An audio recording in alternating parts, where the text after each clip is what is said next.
What is up, everybody? We are back. I'm in the little cubby space that I'm hoping to create into a little studio over here. So I wanted to do a video today in this space, even though it's not set up, just to see how the audio sounded. I know we'll deal with decorating it later, so that's where I'm at today. Just kind of checking in with you guys. This is going to be one of those videos. I don't really have a topic lined up for today. I've been pretty busy. My business is, moving right along. I'm able to book myself out each week. Sometimes there's little gaps, but I think that that's kind of good for emergency services that might come up. So that's been going good. Now that I'm thinking about it, I need to decide if I want to renew my contract with Angies List. I don't know if I talked about it on here for the business side of things, but I was really frustrated with them in the beginning. I feel like I kind of maybe took some of my frustrations of just being new to business and stuff like that out on them, because there was a time where I was just upset with them. I felt like it was a waste of my time, a waste of my money. And as I got closer to being able to afford canceling the service, because you sign a contract for a whole year, and if you want to cancel that contract, you have to pay like 30% of whatever the remaining balance is. So as I got closer to being able to afford that, to cancel them, I started really paying attention to where my clients came from. And if I go to someone's house and I say, where'd you hear about me from? And they say the internet, I try to find out where. Was it Facebook? Was it Nextdoor? Was it Angie's List? And if I'm totally honest, some of my best clients that have the exact type of work that I want and don't give me trouble about the pricing found me on Angie's List. In my opinion, I think Angie's List is like the home advisor for people who are not cheap, if that makes any sense. So I think I'm going to renew it. I want to find out if I have to pay any kind of initial fee, or if we can just keep going with the monthly payments that I'm on now. And if that's the case, I'm definitely going to continue with Angie's List. They are my only form of paid advertisement. All the other stuff is just me responding to posts on Facebook, Nextdoor, word of mouth. I try to always refer the people within my network of different tradesmen and get referrals from them as well. My mentor also helps me out a lot on how to drum up work. What are the avenues to go down to drum up some work? And, that's super helpful. So that's all been going good. What else is going on?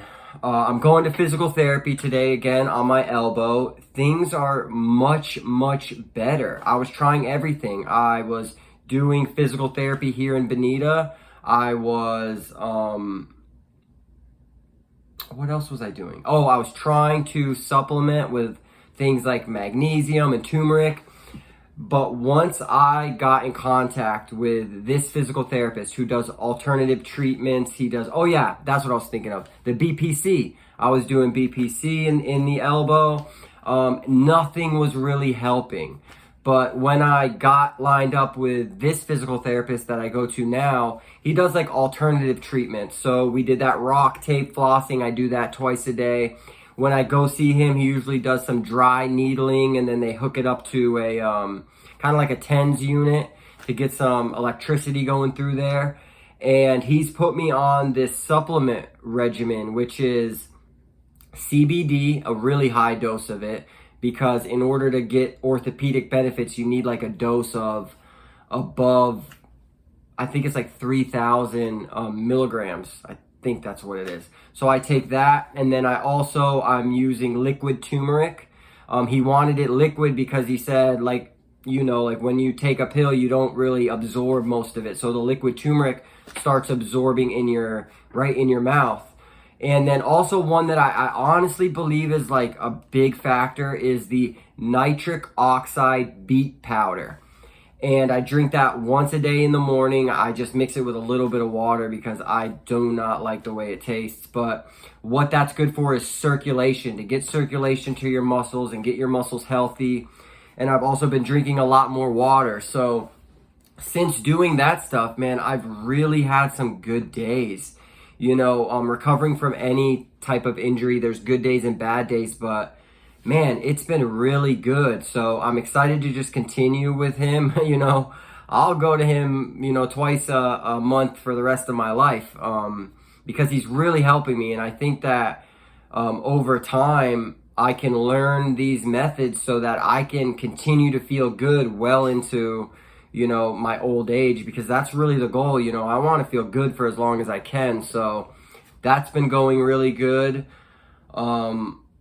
Just kind of navigating anxiety more, really putting my faith in the Lord with the anxiety, doing my ERP, not addressing the OCD magic thinking thoughts that come up, and just really practicing, like, when I feel anxiety, to remember that this is an opportunity to show my brain there's no danger here.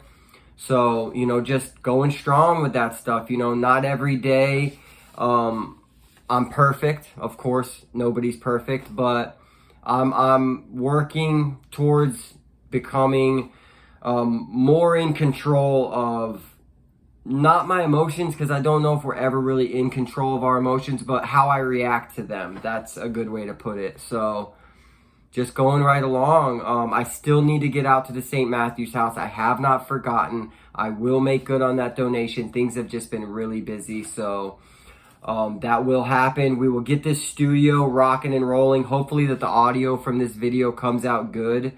It's a little bit of a longer video, so maybe we can really gauge on how good that's gonna work. I think if I sit back here more, it's not gonna work that good. We get a little bit of an echo, but if I'm sitting up almost in front of this cubby, I think it's gonna be perfect. So like always, like this video so other people can find it. Leave me a comment of some things that you've been doing lately that are making you feel good. And like always, subscribe. Thanks, y'all.